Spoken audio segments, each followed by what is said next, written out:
think we have about a minute before the top of the hour.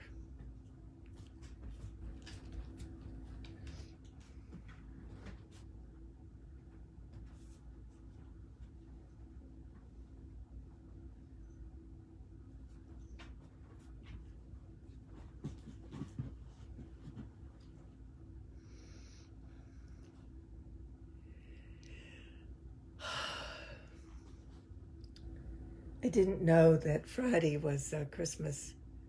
I always think Christmas is on Wednesday. I have no idea why. But I often wonder what we have a puppy that wants the dream catcher. Good morning. I have a very specific topic I want to talk about today, and it is about Jesus Christ, actually. And I'm just kind of stalling for a few minutes because people take a little while to get on. But in the work of Tantra Mat, it all started when I swam with a dolphin fungi in Dingle Bay in Ireland. My name was Diane, and I had never even thought of changing my name. Good morning. And I had changed how I spelled Diane, D-I-A-N-E, D-I-A-N-N-E. The original name was D-I-A-N, but I was from Tennessee, so when they did the birth certificate, they changed the spelling. Then I had several husbands and finally settled on Sani because that Diane Sani was a good name to use, double N-ing myself. And then I spent 5 years swimming with a wild dolphin in Ireland. It's in my book, An Irish Tale of a Modern Mystic. It's on my website if you want it. And everything changed because when I finally took the name 4 years later, I was 54 years old. Something happened. It was as if I stepped into another world, into another realm, I would say.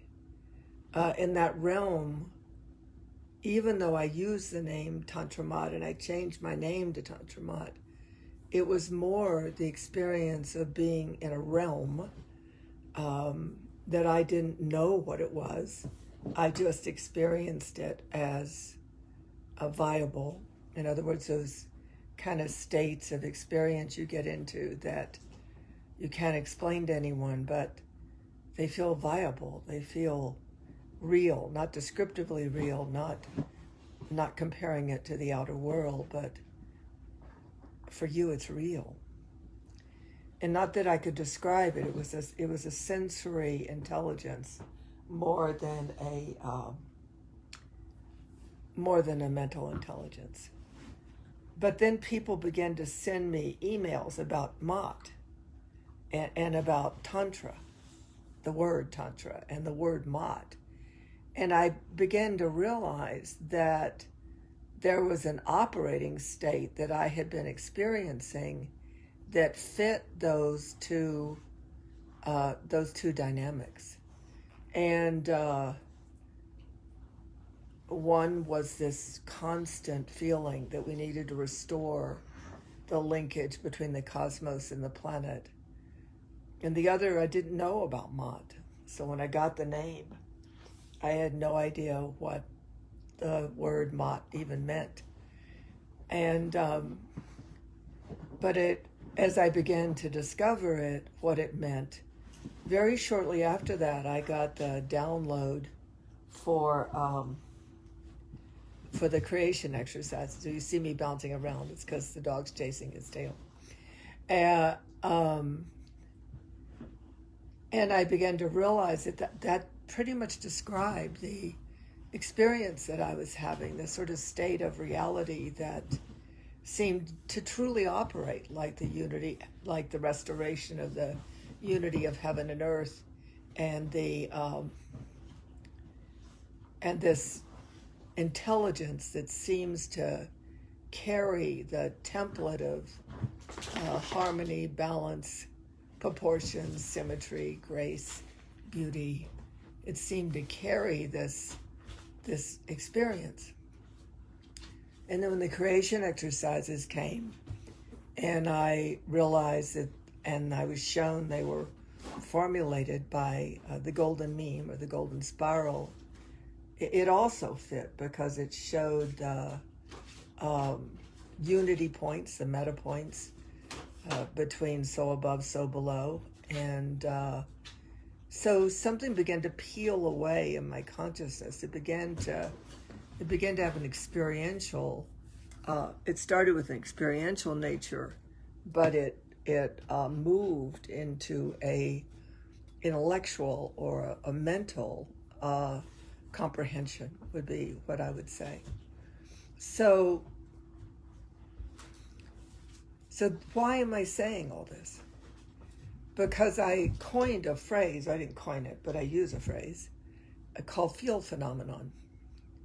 And I began to realize that each human being carries their own direct link with creation, and that it's unique and that it's essential. And that when they get access to that, it carries a field, like Tantra Mat. That's why I call it the field of Tantra Mat.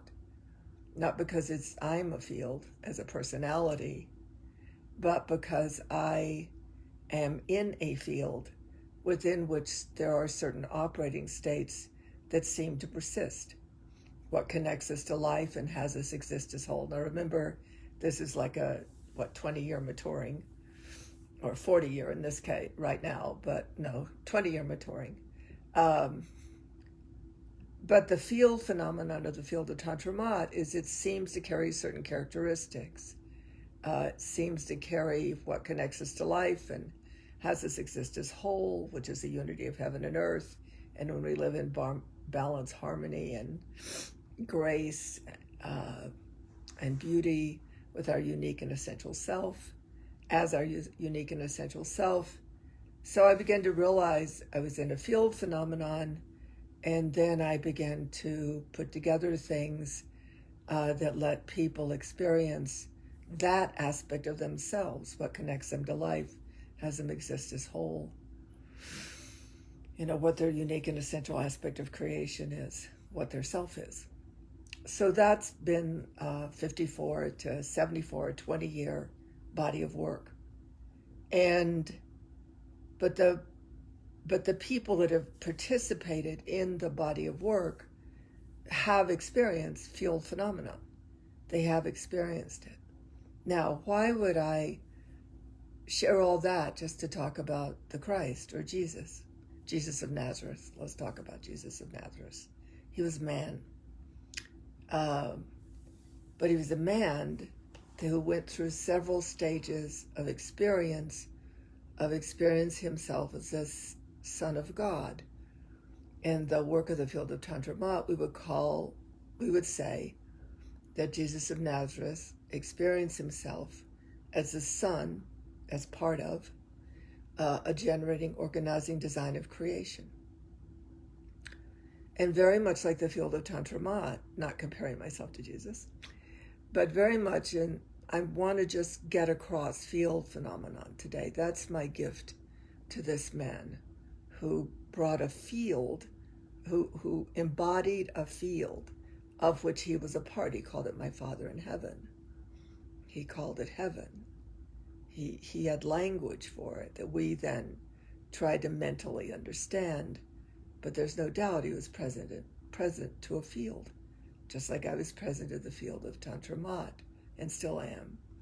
He's present to the field of God, what God, as a generating, organizing design of creation, was for him.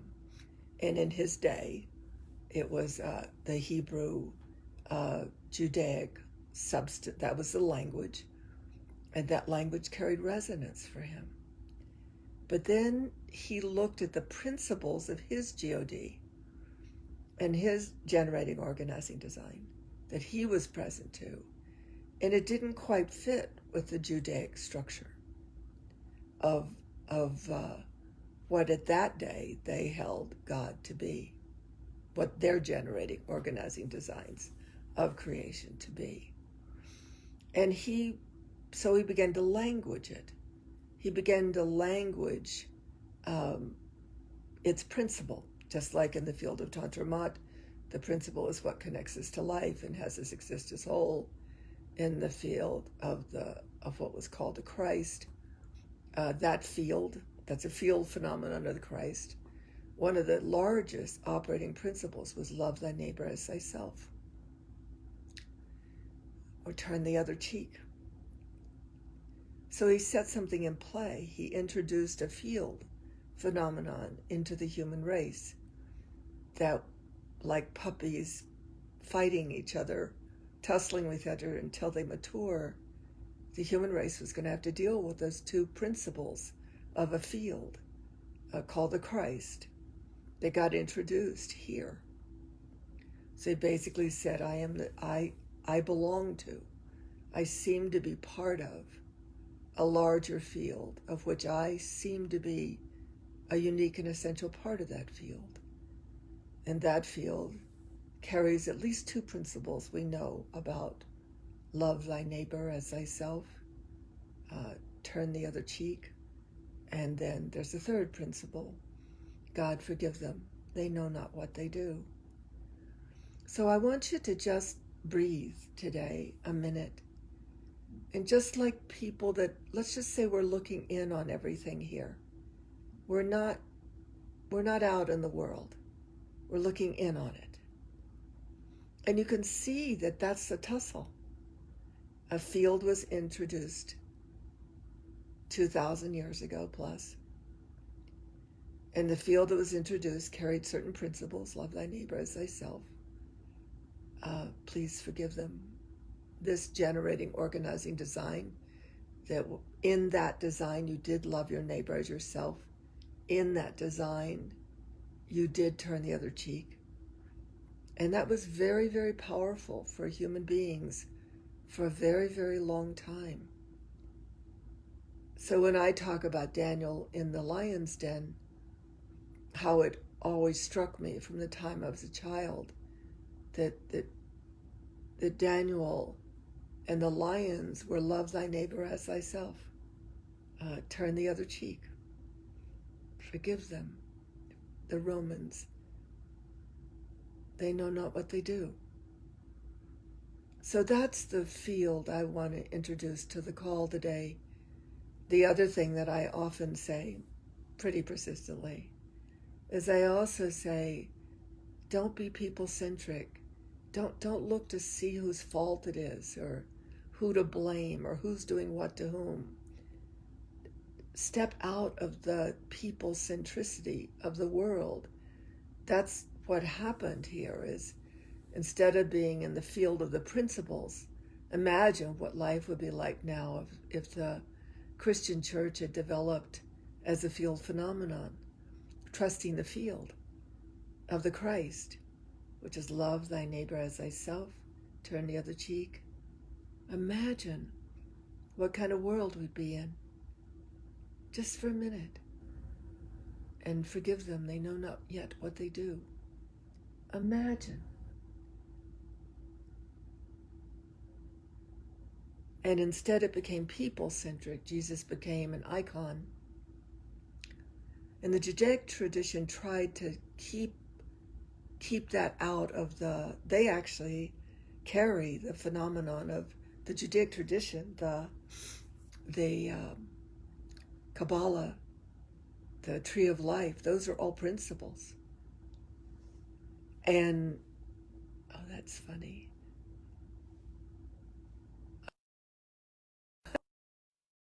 Never done bring somebody online. So we're seeing what's happening. I'm trying with Georgia.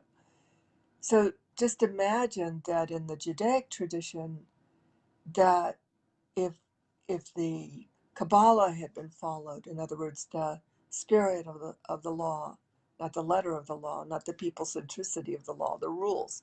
People centricity is rules. This, um, she must have punched it by mistake. Uh, So the whole phenomenon of field phenomenon, so field centric and people centric are two separate things. In a field, you're tending to the field. You're practicing its principles because you feel of it, not because you think it'll get you to heaven, or you think you'll get money, or even that you'll get well, but that it calls to you in your flesh, it calls to you in your spirit. The Tantramat, the field of Tantramat calls to me, not as a person, but as how it makes me feel inside, to watch for what connects me to life and has me exist as whole. And then the operating states within that principle are everything's part of everything else. Not too far away from what Jesus said, love thy neighbor as thyself. Everything's part of everything else. Everything operates on behalf of everything else. And yet in all that, everyone has a place. So I thought I would really honor this principled being that was present to a field and brought that field to humanity. So it's still alive and well. It's taking apart the seams of what's not that. Because everything would be operating against life, not in unity with each other or self or life.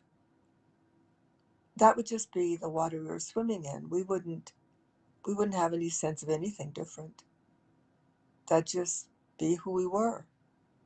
Busy backstabbing our neighbors, and um, he with the most toys wins, and dead bodies to get to where we're going. But it isn't, is it? No, it isn't. Love thy neighbor as thyself. Turn the other cheek. That's a principle we haven't quite gotten yet. We still like to be offended and personally, what's the word? Personally insulted. So clearly the God forgive them, this generating, organized, and design doesn't have that principle. They just don't know what they're doing in that field. It's not part of that field. So it's the 25th of December. It's not really Jesus' birthday. He was born at another time. But the field was born with his birth. The field of love thy neighbor as thyself. God forgive them, they know not what they do. Or forgive them, they know not yet what they do. That's actually the Aramaic translation. And turn the other cheek.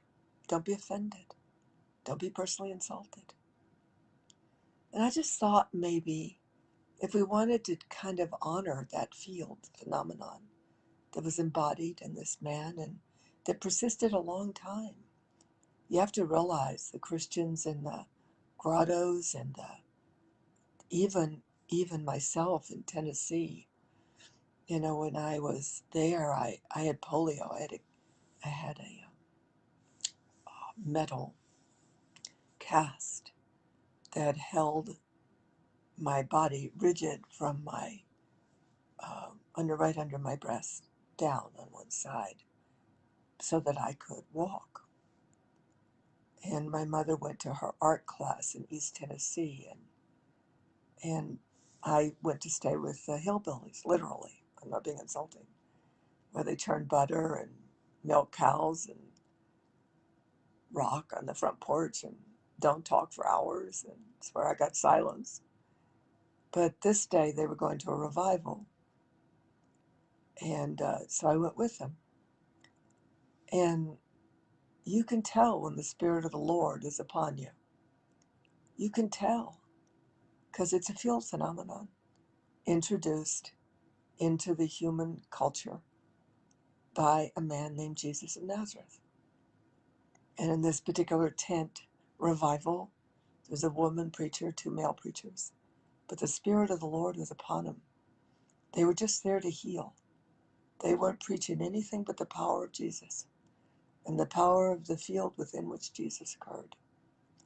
And so they helped me up to the people I was with, helped me up to the stage. And I'll never forget it, because the woman came up to me and put her palm on my Ajna chakra. I came to this all crying,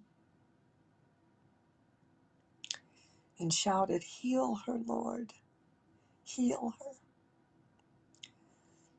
And I blacked out.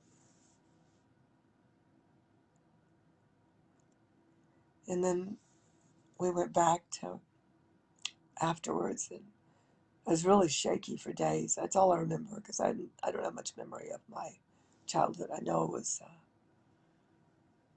around 11. I was 11. And within a year, I no longer wore a brace of any kind.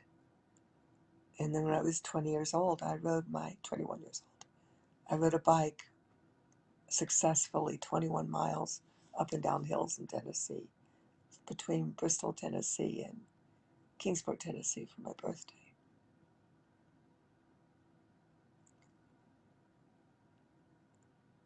So there must have been something, some real healing power. And let's just say those three principles. You're welcome to write any more, you know, that Jesus said. He also said, can you not stay awake for this field? Can you not mind it? Can you let yourself be present to it?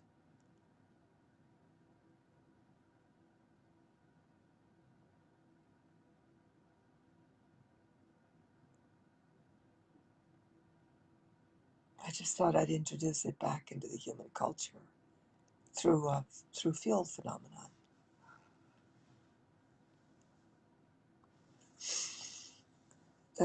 These field phenomenons generate realities of unity, not realities of separation. So they can look akin, like love your neighbor as yourself, and the trinity of the field of Chandramad. It's your connection to yourself, others, and life, your unique and essential connection to yourself, others, and creation. But there's a blending in realities of unity. They operate in a sense of unity with all life, being in unity with all life, not for or against anything, just with everything, inclusion instead of exclusion. And right now, in our world, I was talking with someone the last couple of days, in a profound conversation. I think it was Kea. I think that's who it was. But it was fascinating because this large body of work I've done over half a century was all about now. Was all about the parting of the waters, and in the parting of the waters, that the realities of separation, the realities of unity, will simply go their own way. One will head towards deeper and deeper separation, and one will head towards more and more unity. Pretty black and white. And yeah, there'll be principles that are followed, because what field phenomenon relies on, what allows those matrices, in other words, structures that can come into physical existence to occur, is based on the principles. I want to make a leap now, because I have two topics. But it's as far, I think, as I'll go with that topic. But I do think you won't be able to get out of it now. That you will wonder now, at least till the end of the year, what it might be like to consider not trying to practice, not try to do, but to try to blend with love thy neighbor as thyself, as an active energy, not as a doing. We try to go to the doing, we try to go to the behavioral psychology, But what if you just were choosing to blend with the field, the reality within which neighbors loved each other? And they loved each other because they also could see, like an avatar, I see you. Because they would look for the other self, the beauty, the harmony, the symmetry, the proportion, the balance of the other self. What if we could just try to blend with this field where we were not personally insulted? Perhaps compassion or forgiveness, although I'm pretty sure there's never anything to forgive, or making a place for would be how we'd say it in the field of Tantramat. What if we could make a place for being misunderstood, not being heard, not being recognized, not being appreciated, not being known? What if we could just make a place for that? Give it a place. Like we were looking for access to a field within which there was no need for personal insult. There was no need to not know each other. And then what if we just could no longer be part of doings? If we just didn't track those doings of for and against, those doings of separation, those doings of personal insult. What if we stopped tracking them? God, what would we do with our day? Maybe blend with the flowers, or watch our children work things out, or watch our hands as we wash our dishes and put them in the dishwasher, or look at our beloved across the room and reflect on all the memory that you have there. I don't know. You can tell it's not a strong field, but we could build it. Off and on, we could build it.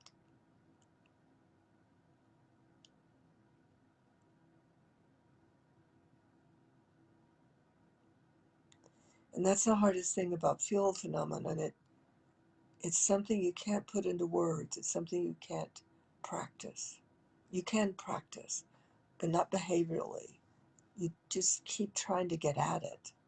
Like you find its flavor and its texture, and it just feels good to you. And then your system starts to respond.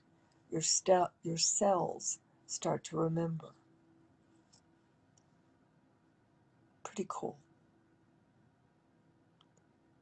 And it works anyway because Jesus of Nazareth introduced it here. So the principles of the field are underneath the chaos and everything coming to the surface. You know, how many people are offended by people that can't love their neighbors or want to be only white? It's a great historic review on Chris Hayes last night. It was brilliant. And it was talking about how the Senate got formed. And our Senate, United States of America. And the Senate got formed by landowners, lobbyists, property owners. And they wanted to keep America, the money of America, in white hands. Stunning. It was amazing. It's amazing. And you can see that it's just that our structure, the matrix of structure, is now failing. And we'll see if it restructures itself in a different matrix that operates on behalf of all life,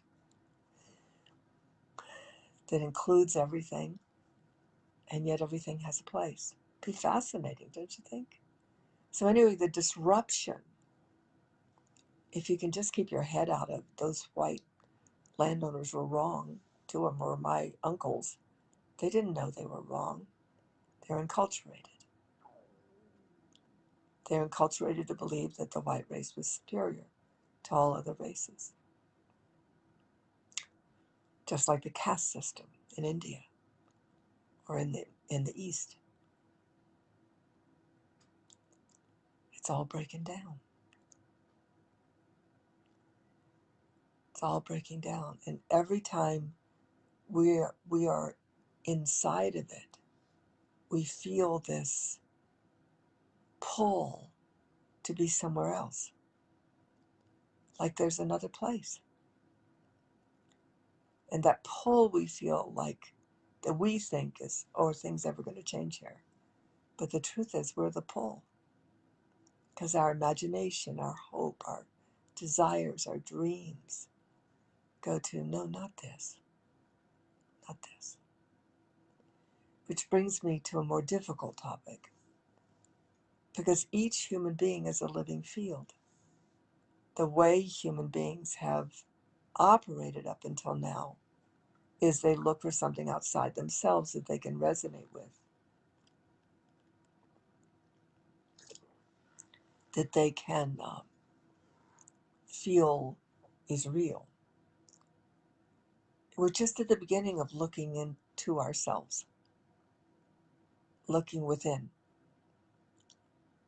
and seeing what this matrix is. For instance, I can do a simple one. So I came here mission-based. By the time I was 3, I knew I was here for a mission. And that mission I've unfolded pretty steadily all these years. I was part of a mission. I was part of the mission to restore the original nature, the original design here, which isn't about something's better than something else, something's more worthy than something else. In this template of creation, everything has a place. And you just leave before the lion gets hungry.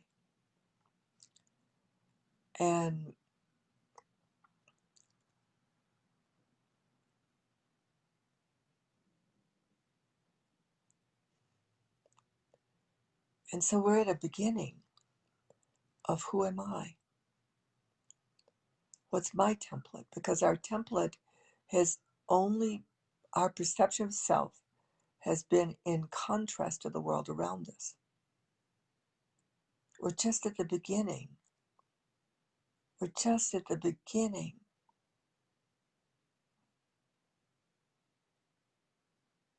of finding ourselves together here. And the ability to say to someone, this is what I am. I am a field being a field.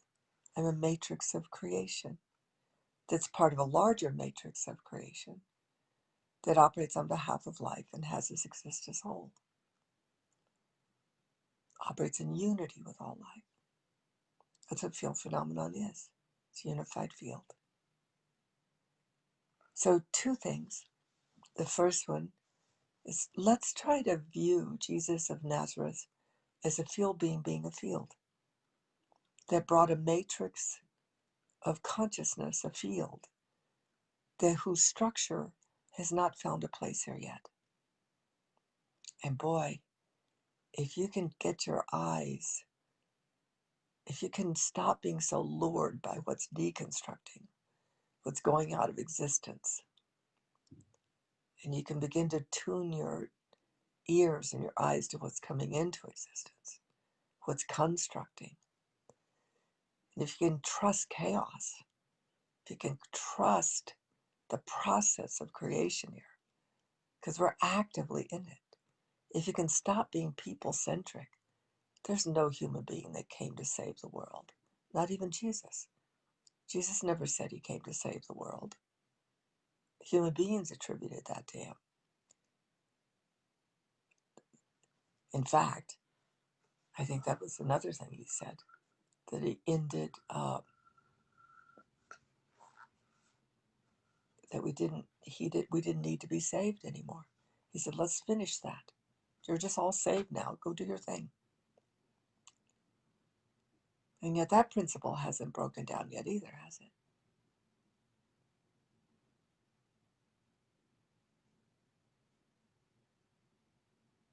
He took away our sin. a very old template. And he said, let's not do that one anymore. That's a field being a field. I listen to people say how a certain person is here to save us. Bullshit. Oops, I think Facebook might not let me use the video. No. No, no, no, no, no. That's not what he said. He said, I go back to the generating, organizing design of which I'm a part, and I will meet you there. I will save a place for you there. So I will save a place for you where there is no sin. I will save a place for you where neighbors love each other. I will save a place for you where you're not personally insulted. I will save a place for you where you recognize that the human race is young and ignorant and only learning itself as part of the creation it was born into.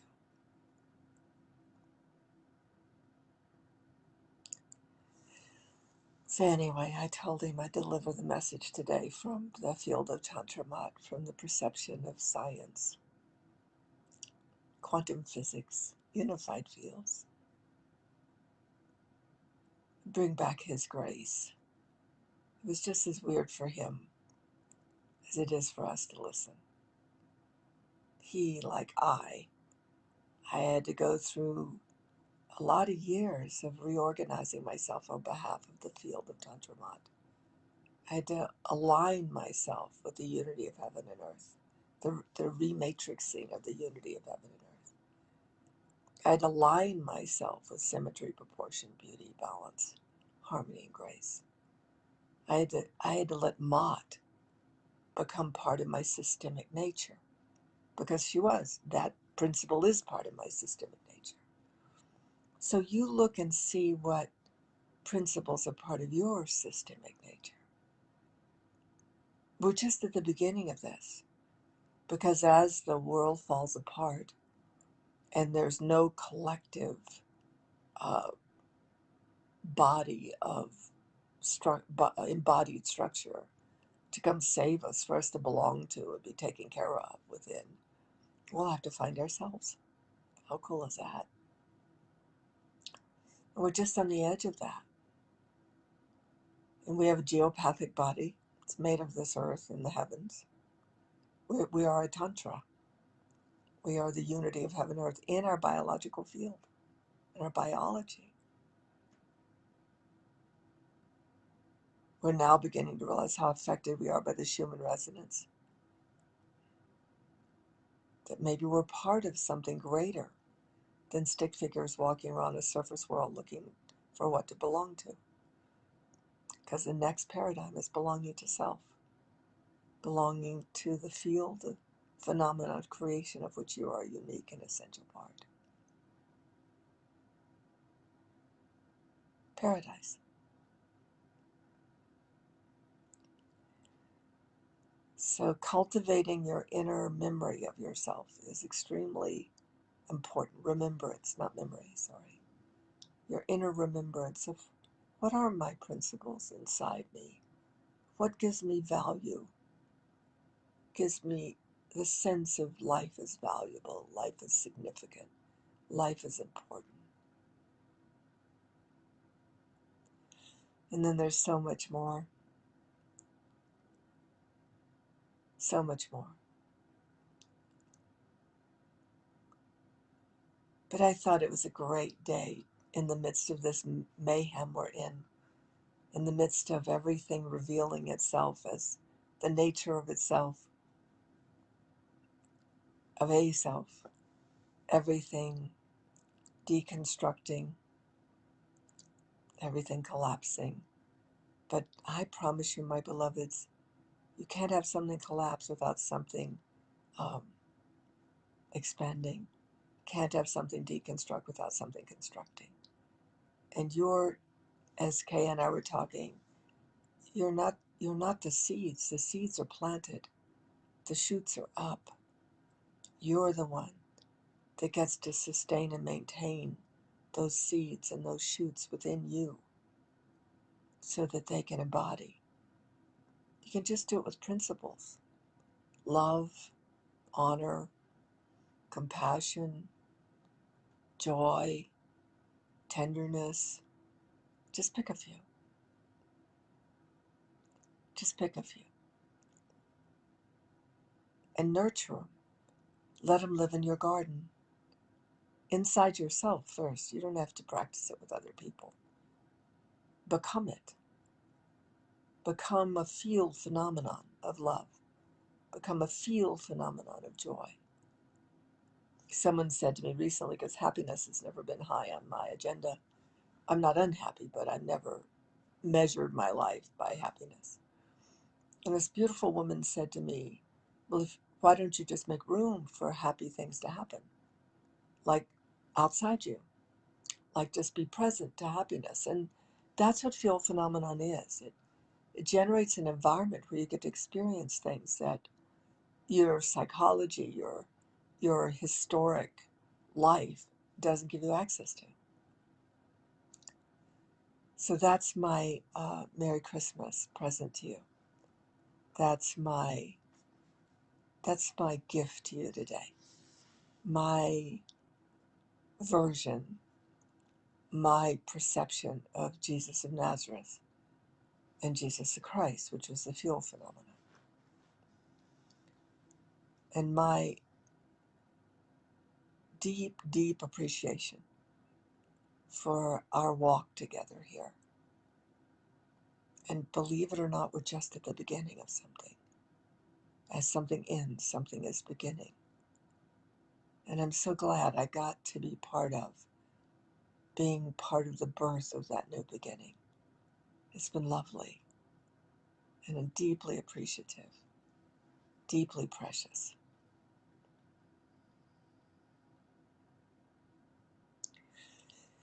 Just kind of to end tonight, I don't quite know what I'm doing now. I know what gives me life and has me exist as whole. And Jackie had recommended before she left to do her. Jackie is a remarkable. Do you know she makes thread to weave cloth. She takes care of llamas with her husband. She's an incredible cook. She did all our cooking when we did courses at Harmony Ridge Lodge. She is she's like a Renaissance woman, and she got me going again on Facebook Live and introduced me to where I could play. So when because now I can play, I can do podcasts, and I want to write some episodes of short stories, and because I want to live in paradise. And one of the ways I can do that is sitting here with you and writing short stories and that are paradise based and feeding the field and nurturing the shoots. And Merry Christmas, Bubby. Your granddaughter is the most remarkable young woman I've met in a long time. And I'll take really good care of her here. Yeah, life is beautiful. In the field within which life is beautiful occurs. Life is loving within the field of reality within which loving occurs. It's all field phenomenon. It's not people-centric. And the seeds have been planted, starting with this man, Jesus of Nazareth, who simply said, love thy neighbor as thyself. He says, that's what's in my kingdom. That's the realm of reality I'm from. That's my paradise. Don't be offended by that which is not yet in unity with itself. And there's nothing left to forgive. It's all over. We can return to paradise now. Gosh, what a day. Hi, Christina and Jim. Hi, Sylvia, and all of the rest of you as your names. I was busy concentrating on something, so I didn't say hello to everybody. And what a wonderful, wonderful way to spend Christmas morning with you, and all the memories we share and all the memories we have ahead of us. But I recommend practicing paradise. because that nurtures its roots. That makes this place heaven. Don't nourish the weeds. Nourish the beautiful flowers. No offense to weeds. They're necessary too. And so my greeting to you, my blessing to you is have a blessed day and have a blessed journey through the next 6 years and practice paradise. Namaste.